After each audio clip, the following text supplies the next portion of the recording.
అవునా? అవునా అండి? భారతదేశంలో ఉందా అలా పార్టీ?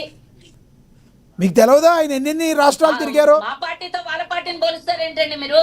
వాళ్ళ పార్టీతో మా పార్టీని పోలుస్తారా మీరు? పోలికంటే మీరు కాంగ్రెస్ పార్టీ ఎక్కడ ఉంది మరి? ఇప్పుడు ఎన్ని రాష్ట్రాలు ఉంది madam Congress party? Congress party అయిపోయింది. కాంగ్రెస్ పార్టీ 10 రాష్ట్రాలు ఉంది ఇప్పుడు కూడా. కనీసం పార్లమెంట్ లో మాట్లాడే హక్కు కూడా మీకు లేదు కదా? పార్లమెంట్ లో మాట్లాడే హక్కు కూడా మీకు పార్లమెంట్ లేదు కదా? ఇందిరాగాంధీ గారు ఓడిపోయారు, ప్రియాంక ఓడిపోయింది, రాహుల్ ఓడిపోయారు. ఒక్క నిమిషం నేను చెప్తా, మీరు అడిగిన దానికి నేను చెప్తా. మీరు ఒక్క ప్రశ్న వేస్తే నాకు 100 జవాబులు నా దగ్గర ఉంటాయి. సారుకారు సర్కారు దేశ్ కి నేత ప్రధాని అని చెప్పుకున్న మీరు ఏడున్నది మరి? మేము ఇంకా 140 ఏళ్ల చరిత్ర అది. మీలాగా పుడుచుకొని పోతే ఎప్పుడో పోయి ఉండాలి మనది. ఇప్పటికి 140 ఏళ్ల నుంచి సుదీర్ఘ చరిత్ర, ప్రపంచంలోనే ఏ రాజకీయ పార్టీకి లేనంత చరిత్ర, తెలంగాణకు అన్యాయం చేసారు. అత్యధిక శాతం ప్రపంచంలో కాబట్టి తెలంగాణకు 140 ఏళ్ల చరిత్ర కాబట్టి తెలంగాణ అన్యాయం చేసారు. అవునా? తెలంగాణకు అన్యాయం చేసిర్రా? అందుకే అచ్చా కరెక్టే. మరి ఏం చేసారు? టిఆర్ఎస్ పార్టీ పెట్టక ముందుకు తెలంగాణ ఎందుకు ఇవ్వలేదు? అంతకు ముందుకు నేను ఒక్కొక్క దానికి ఆన్సర్ చెప్తా. డిబేట్లలో మనం లైవ్ లో మనము అదే అంటారు మేడం. 140 ఏళ్ళ కాంగ్రెస్ పార్టీ తెలంగాణ రాష్ట్రాన్ని ఎందుకు ఏర్పాటు చేయలేదు?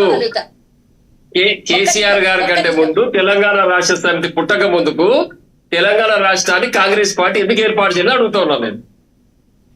ఒక్క నిమిషం. కేసీఆర్ పుట్టించిండా? కేసీఆర్ పార్టీ ఈడ తెలంగాణ తీసుకొచ్చిండా? కాంగ్రెస్ పార్టీ ఇవ్వకపోతే తెలంగాణ వస్తున్నా? కేసీఆర్ అట్లాంటి వాళ్ళు 100 మంది తప్పు మీరు అట్లా చెప్పొద్దు. కేసీఆర్ గారు పార్టీ పెట్టినందుకే, కేసీఆర్ గారు ఉద్యమం చేసినందుకే కాంగ్రెస్ పార్టీ మెడల్ వచ్చి తెలంగాణ తీసుకొచ్చిన కాంగ్రెస్ పార్టీ ఇవ్వలేదు. కేసీఆర్ అల్లుడు రెచ్చగొట్టి విద్యార్థుల్ని, నిరుద్యోగ యువతని రెచ్చగొట్టి కాల్చుకొని పిల్లలు చచ్చిపోతుంటే ఎక్కడ రెచ్చగొట్టలేదు, ఎక్కడ రక్తపాతం కోరుకోలేదు, ఎక్కడ రక్తవాదం కోరుకోలేదు. ఉద్యమం చేసినాం, సబ్బండ వర్గాలు ఏకం చేసింది కేసీఆర్ గారు. కేసీఆర్ గారు ఒక కృషి, పట్టుదల, వారు చేసిన వ్యూహంతో యుద్ధం చేసినాం. కేంద్రం పైన యుద్ధం చేసి తెలంగాణ తీసుకొచ్చినాం. ఇందులో కాంగ్రెస్ పార్టీ గొప్పతనం లేదు. ఒక్క నిమిషం రామ్మోహన్ గారు ఒక్క నిమిషం ఆగండి. రామ్మోహన్ గారు ఆవిడ మాట్లాడివ్వండి. మీరు మాట్లాడిద్దరు కానీ నెక్స్ట్ మీరు కంక్లూడ్ చేద్దరు కానీ. ఎస్ కవిత గారు మీరు మాట్లాడండి. సారీ సుజాత గారు మీరు మాట్లాడండి. సుజాత గారు మీరు మాట్లాడండి, ఆయన తర్వాత మాట్లాడతారు. లైన్ కట్ అయింది. రైట్ మేడం, కట్ అయింది, మళ్ళీ మాట్లాడతారు. ఎస్ మీరు కంక్లూడ్ చేయండి రామ్మోహన్ గారు. లక్ష్మణ్ గారు ఒక 2 నిమిషాలు మాట్లాడి వెళ్ళిపోతాను. ఒక 2 నిమిషాలు, ఎందుకంటే అందరు మాట్లాడారు కదా, ఒక మాట మాట్లాడచ్చు కదా. కవిత గారి ఆరోపణలు డైరెక్ట్ గా టీఆర్ఎస్ మీదనే ఉన్నాయి. మేము పట్టించుకోమంటే టీఆర్ఎస్ నష్టపోతుంది. ఎందుకంటే వాళ్ళ ఆరోపణలకు వాళ్ళు సమాధానం చెప్పాలి. మొట్టమొదటి ఏది టీఆర్ఎస్ వాళ్ళు.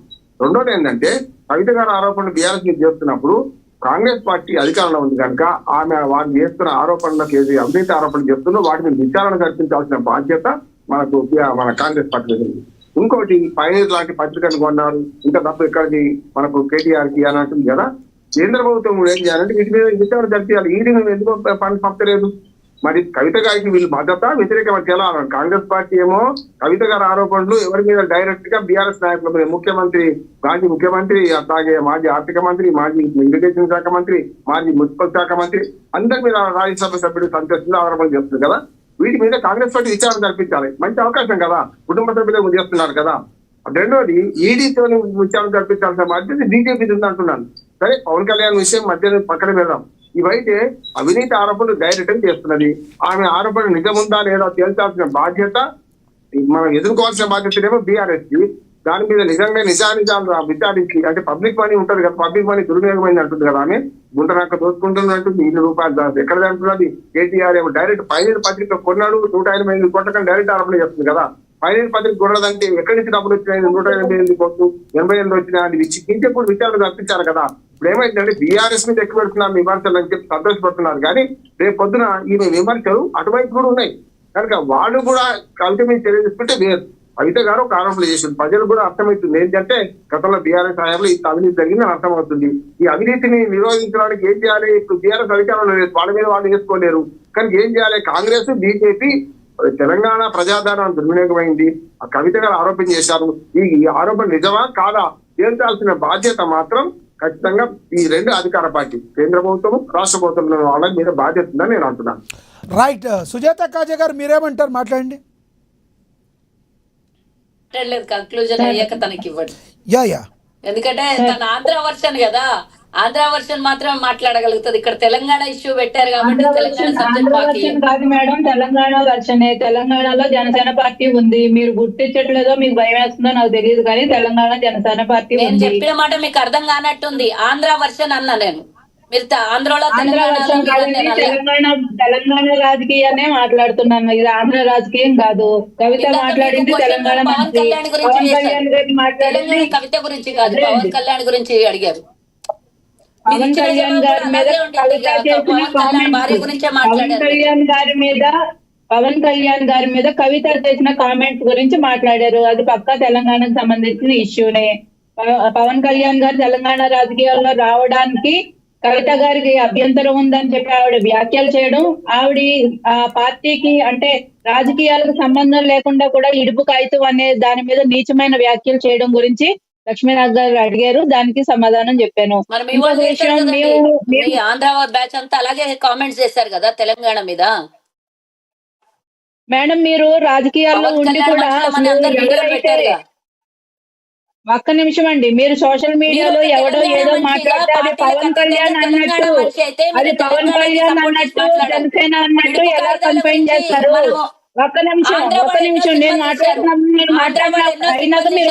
మనం వెక్కిరించామా? చెత్త పేర్లు పెట్టినా కూడా టైటిల్స్ అన్ని పెడితే మనం చూసామా లేదా? చూసిన వాళ్ళు చూసినారు, నచ్చని వాళ్ళు వదిలేశారు. మరి మనం ఆ టైటిల్ల గురించి వ్యంగ్యంగా మాట్లాడొద్దు కదా. మీరు తెలంగాణ వాది, తెలంగాణ ఆంధ్ర వాళ్ళని కంపల్సరీ మనం మాట్లాడాల్సిందే. మన భాష గురించి ఒకళ్ళు మాట్లాడితే మనం యాక్సెప్ట్ చేయాలన్నా? చెప్పండి. కవితను వదిలేద్దాం, మీరు సుజాత నేను సుజాత ఇద్దరం ఇక్కడ తెలంగాణ వాసులు అనుకున్నప్పుడు తెలంగాణ ఉనికి గాని, తెలంగాణ ఆత్మగౌరవం గాని, తెలంగాణ పరువు ప్రతిష్టకు, తెలంగాణ యాస భాషకి ఇబ్బంది కలిగినప్పుడు డెఫినెట్ గా మనం పార్టీల్ని రాష్ట్రాలని పక్కన పెట్టి మన రాష్ట్రానికి మనం సపోర్ట్ చేసుకున్నామా, పక్క రాష్ట్రాలకు సపోర్ట్ చేస్తామా నాకు చెప్పాలి. ఇది అయిపోతే నేను చెప్తాను. ఇంకా నేను మాట్లాడేటప్పుడు కొంచెం వెయిట్ చేయండి. మీరు ఇదే బాధ కేసీఆర్ గారు ఆంధ్ర బిర్యానీ పెండలా ఉంటది అన్నప్పుడు బయటకు వచ్చి మాట్లాడుంటే బాగుంటది. ఒక పార్టీ అధినేతగా, ఒక ముఖ్యమంత్రిగా ఆయన మాట్లాడారు. నెక్స్ట్ మేడం నన్ను మాట్లాడినివ్వండి. మీరు మాట్లాడినంత సేపు నేను విన్నాను, నన్ను మాట్లాడినివ్వండి. నా వర్షన్ కూడా వినాలి కదా మీరు.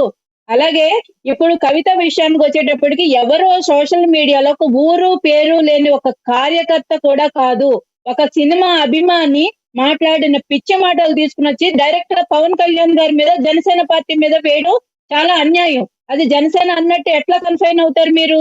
ఆ జనసేన కార్యకర్త కూడా కాదు, జనసేన నాయకుడు ఫోటో లేదు, అసలు మాకు సంబంధం లేని వ్యక్తి ఎవరో ఏదో అంటే అది జనసేన మీద ఎలా అంటారు మీరు? ఇది చాలా తప్పండి. భాషకి అలాగే కళాకారులకి ప్రాంతం ఉండదు.